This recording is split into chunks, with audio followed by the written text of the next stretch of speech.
Hello everyone. I have a cold, so my voice is kind of out.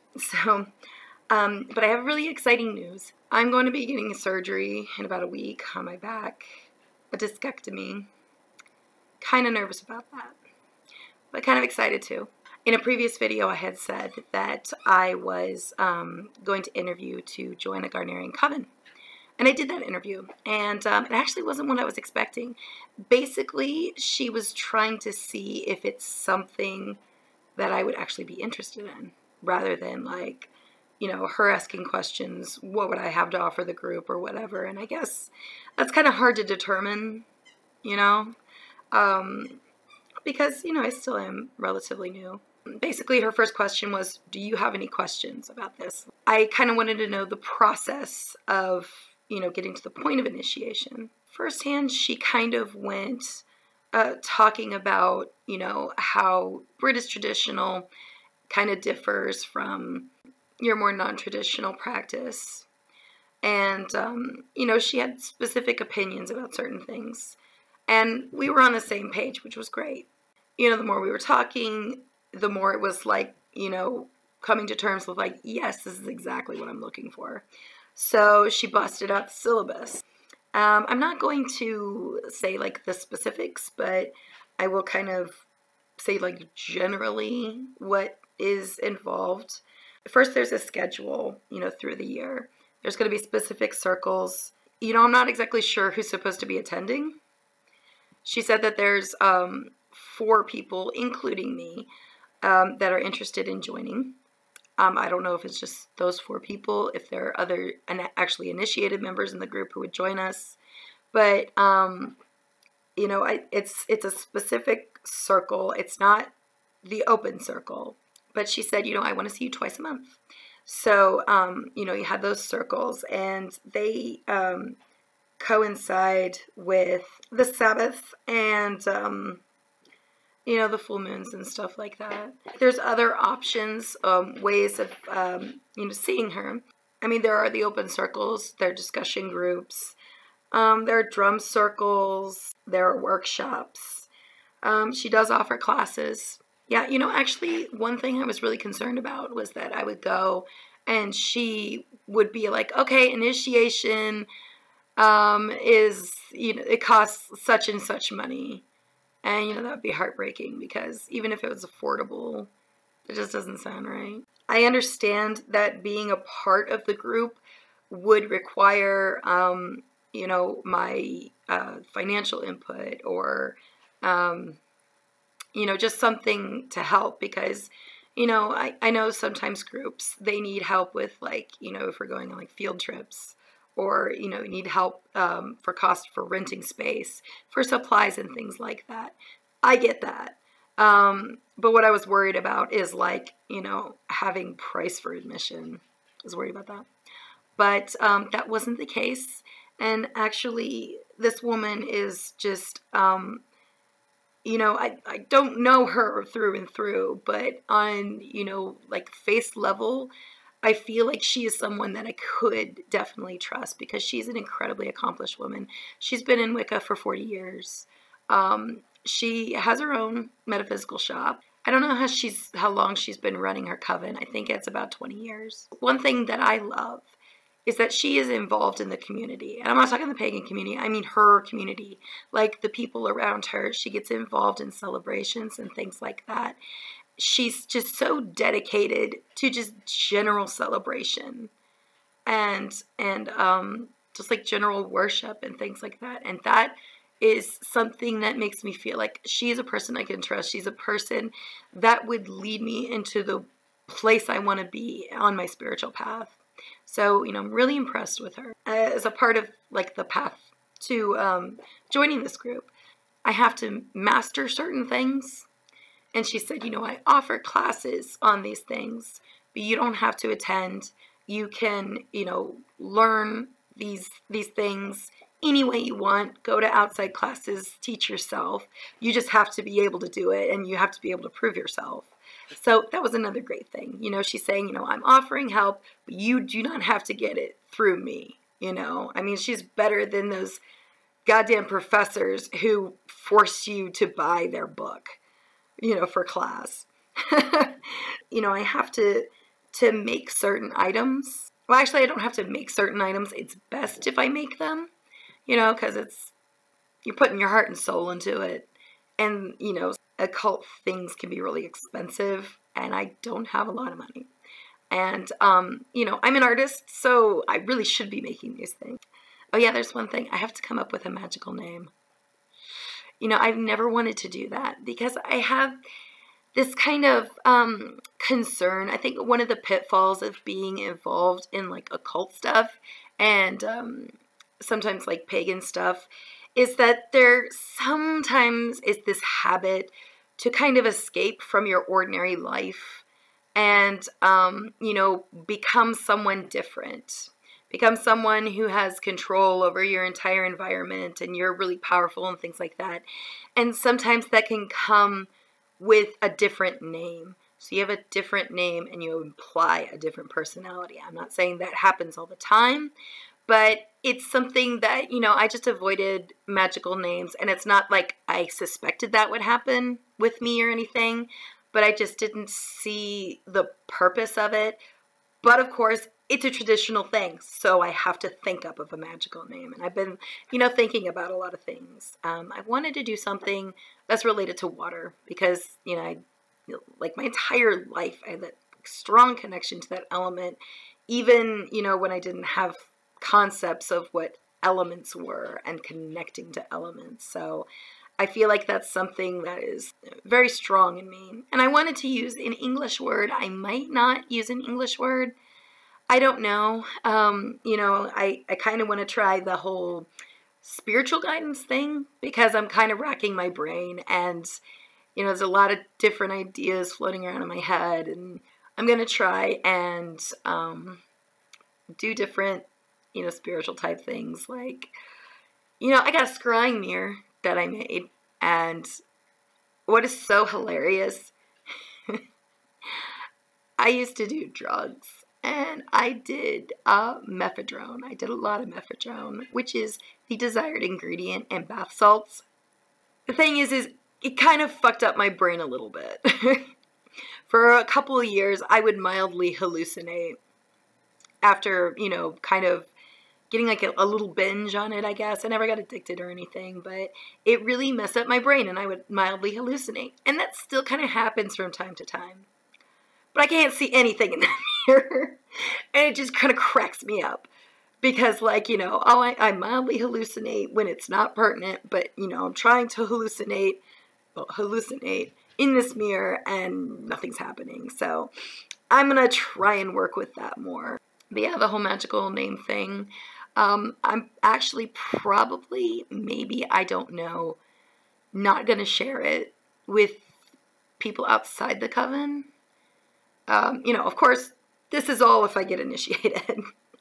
You know, that's a long way down. I think the more I've been going on in this path, the more secretive I am about things. Like, I'm really protective of my stuff. I don't want anybody touching my stuff. And I got the little box where I keep like you know, kind of magical items. I got a lock box and I got a lock for it.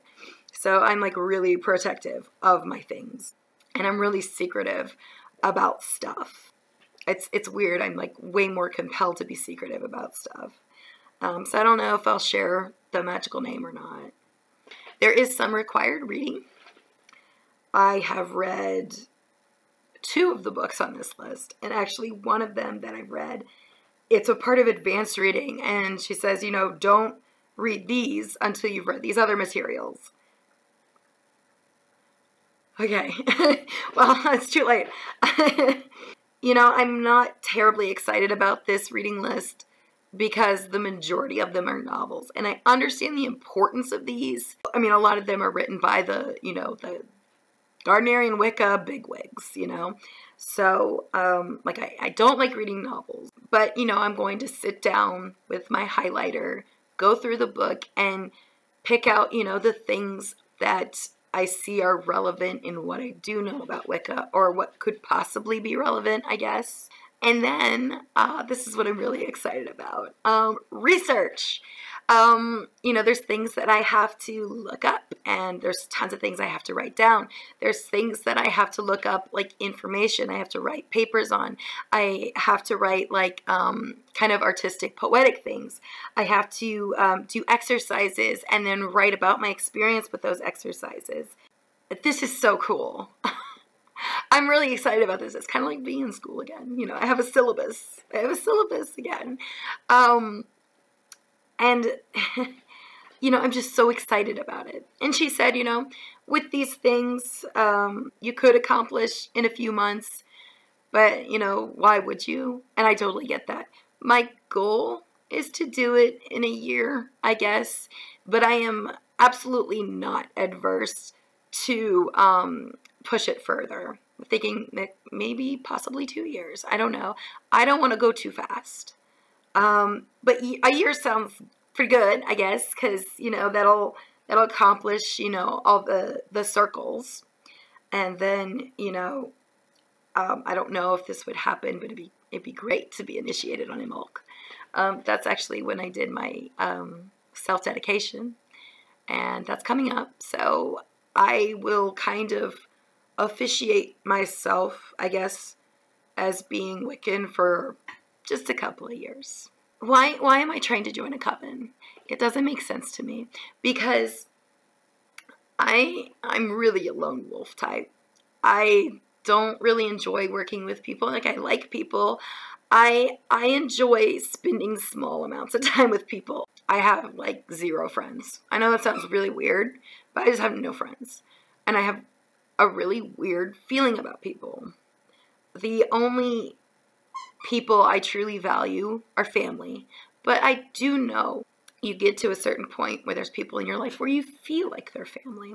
I totally get that. When it comes to this, you know, if I am initiated into this coven or any coven, you know, I do hope to get to the point where I would work with these individuals long enough to where I could feel like they're kind of family. I don't know how most covens work, if they do feel like they're family, if they just kind of feel like they're coworkers. I don't know. Maybe it varies from coven to coven. So what's the reason why I'm trying to pursue this coven? Honestly, so much of what I do is really the antithesis of the things I want to do. In Wiccan terms, I didn't want to be a Wiccan. I didn't want to be religious at all. I didn't want to be a theist. I didn't want any of that. I wasn't comfortable with any of that. I don't want to work with a group. I don't want to be a part of a group. But, you know, like, I didn't want to be religious. I didn't want to be a Wiccan. But I am now. And I'm so satisfied with it. It has brought an enhancement to my life that I really didn't expect. And that would probably be generally unexpected, I guess. Joining a coven. I have a drive to do it. It's not out of desire, but there's a drive to do it. And my conjecture, my romantic, spiritual feelings is that the goddess pushed me into becoming Wiccan. And I feel like she's pushing me into trying to be a part of a community. And especially be a part of a community that is in worship of her and the God. That feeling, like, is just such a powerful driving force that I'm just, like, going full steam ahead. Even though, like, the prospect of, like, this whole, like mission thing is kind of cool because it's like being in school again. I like that part. But the whole end game, you know, it's not like I'm, you know, I'm excited, you know. It's just like, ooh, like, you know, getting to the point where, like, all your dreams come true. It's not like that. But it's like getting to the point where I feel like I need to be. I guess, you know, sometimes a lot of people say, you know, oh, I'm doing this thing because God wants me to or something. And you kind of feel like, I think it's just you want to, and you're kind of using like God to justify it, I guess. But oh my God, there's so many things I don't want to do, but I feel like this underlying drive to do them. And like I said, I romantically feel like it's the goddess. You know, I've just gotten so open with spirituality just in the past year. And I'm saying all these things I thought I would never, ever say. And it's not because of, you know, things that I've learned in reading or like other people saying stuff. It's these feelings and these thoughts, they have come from the ritualistic acts of praying and communing with deity. So it's not like somebody told me these things. It's just, they kind of come reality out of nowhere. I don't know. I never thought I would be here. Really, I never did. But here I am. You know, I feel like the goddess pushed me into Wicca, and I'm happy with it. I feel like the goddess is pushing me to join a coven and dance naked. I don't like being naked even when I'm having sex. So I'm not excited about that. But like the whole prospect is just such small potatoes in the whole in the whole of it. But I guess, you know, even if it wasn't the goddess like pushing me into this, if we want to look at it in like a practical sense, okay, this, I always thought like, you know, if I were to ever join a coven, like I don't know if I'd ever really do that, but if I were to ever join a coven, I'd want to join Gardnerian. And I guess the reason I would want to join a Gardnerian coven is the idea of it being formal and structured. The high priestess said, you know, it's kind of the Catholicism of Wicca, which is perfect for me. You know, what I really liked about being Catholic was the formality and the structure and the direction. So, perfect, right? Traditional Gardnerian Wiccan coven with a very credible and incredible high priestess running it with all of these wonderful different attributes. Just a fantastic attitude of both being gentle and kind and a hugger, but also having high standards and being strict. You know, perfect combination. At least on the outside, it looks like a very structured coven, you know, something that, you know, is not lackadaisy. Incredible high priestess. The tradition I wanted, and their congregation, their place of congregation is 30 minutes away from me. And it's 5 minutes away from my parents' house. There's so many people who go through so many different covens and travel hours to get to their coven. I'm not in the coven. I haven't even like officially started on the path to this coven, but with all of these attributes, you know, I feel like it's kismet or something, if that's the right word. It's just so perfect that it seems like a practical message in and of itself. I feel blessed. You know, this is an incredible opportunity for me and just for anyone who's, you know, kind of thinking about it. But I feel that driving force. I feel like it's something I need to do. I don't think it's, you know, culminating to being a great servant of the goddess or anything like that. But I feel like it's something she wants me to do, and I'm going to do it. And I'm going to put my heart and soul into it because I feel like this is a blessing and a gift. You know, Wicca was, and I didn't think it would be. I was very resistant to it, and it has become a blessing. It has really helped to change my life in, like I said, in ways I never expected. So, you know, feeling this drive to do things I don't want to do, I feel like it's her. I'm trusting her wisdom. Something like that. So now I'm not trying to join a very traditional Gardnerian coven so I would feel totally legit. I think I'm already legit. And I'm not saying, it's because I'm not seasoned, obviously. I've only been studying since mid-2012. I'm self-dedicated to the beginning of 2015. Obviously not seasoned. I'm not a person that, you should come to for counsel or education or anything like that. I am not, wise in this. But I'm dedicated. And I think if you have the drive and you have the dedication to serve the god and the goddess in a Wiccan context, then you're legit Wiccan, in my point of view. That's what it's all about.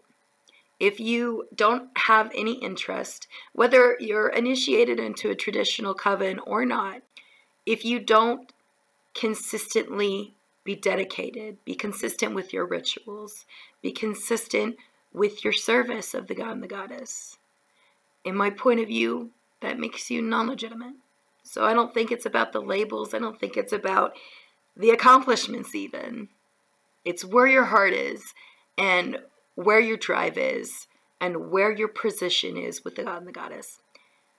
And of course you could take that with a grain of salt because I've only been dedicated for 2 years. So, but that's how I'm feeling now. So, I am practicing something obviously non-traditional, but I think in my in my desire to be a part of Gardnerian, it has the traditional basics, but obviously I don't have the words in the exact practice. And, even when I do have a view into what is more traditional, I still do it very differently. It's very close to my heart. And my individual practice, I'm not going to give up. It's going to, coven work is going to be additional. But my conjecture would be that it would have a very heavy influence on my individual practice. But my individual practice is non-traditional. I do what feels right, as they say. And, I think it's just as legitimate as something traditional. As long as you stay dedicated, as long as you stick with your rituals, as long as you serve the god and the goddess, you are legit. So anyway, yes, I'm so excited. This is such a blessing. And God was so crappy is she says you have to attend all these circles unless you have a very good, excuse not to, such as recovering from surgery. I'm going to miss the first circle. I'm actually probably going to miss the whole month of February, which is just really heartbreaking because I love Imbolc. Imbolc is so important to me, and I'm going to miss the whole month. And it's just it's a terrible way to start. So, that's my excitement. That's my big news. I am so thrilled and I feel so blessed. And I feel like I am on a path that will lead me somewhere, at least eventually, to where I need to be and where I can be most fulfilled. All right. Thanks for watching, everybody. Blessed be.